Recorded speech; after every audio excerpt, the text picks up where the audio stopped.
हिंगोली जिले में लगातार हो रही बारिश के बाद हुए नुकसान का कांग्रेस नेता विधायक अमित देशमुख ने जायजा लिया।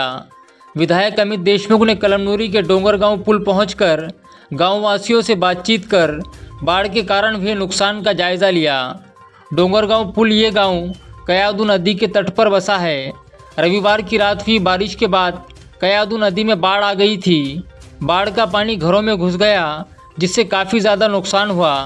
तो वहीं परिसर की फसलें भी पूरी तरह बर्बाद हो गई, जिसके चलते विधायक अमित देशमुख ने हिंगोली के दौरे के दरमियान डोंगरगांव पुल पहुंचकर नुकसानग्रस्त लोगों से बातचीत कर हर मुमकिन मदद का भरोसा दिलाया। साथ ही मौके पर मौजूद प्रशासनिक अधिकारियों से नुकसान का पंचनामा कर जल्द अज जल्द मुआवजा देने की सूचना दी। इस समय कांग्रेस जिला अध्यक्ष दिलीप देसाई, जकी कुरैशी, सचिन नाइक, सुधीर अप्पा सराफ, डॉक्टर सतीश पाचपुते, डॉक्टर क्यातमवार, प्रीति जायसवाल, अख्तर पठान, अभिजीत देशमुख के साथ अन्य लोग बड़ी संख्या में उपस्थित थे।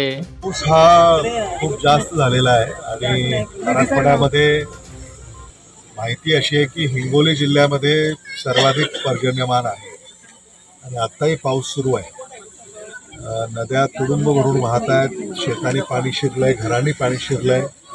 ही घरं तर कालपर्यंत अर्धी पाण्याखाली होती, आता पाहिलं।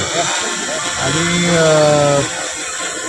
जे सामान्य माणसं आहेत, पुरुष महिला, काबाड कष्ट करून उपजीविका भागवणारे आमचे सगळे ग्रामस्थ आहेत, अडचणीत आहेत आणि त्यांना मदत कार्य तातडीनं पोचलं पाहिजे अशी त्यांची मागणी आहे।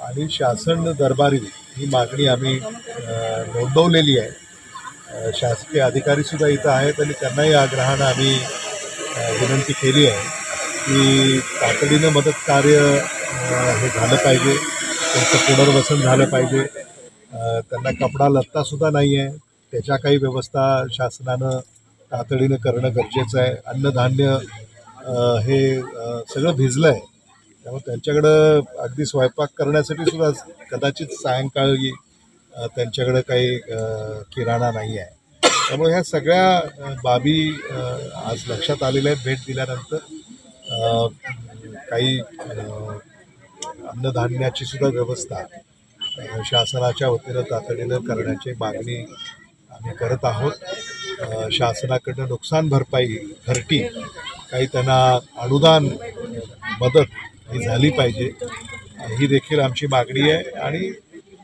शेतीचे पंचनामे हे झाले पाहिजेत। पिकांचं नुकसान झालेलं आहे, नदीकाठचे शेतं वाहून गेलेले आहेत, माती खरडून गेलेली आहे, पिकांचं नुकसान झालेलं आहे। त्यामुळे या सगळ्या बाबीकडं प्रशासनानं हे गतिमान पद्धतीनं कार्यवाही करणं आवश्यक आहे आणि त्यांनी ती केली पाहिजे अशी आमची मागणी आहे।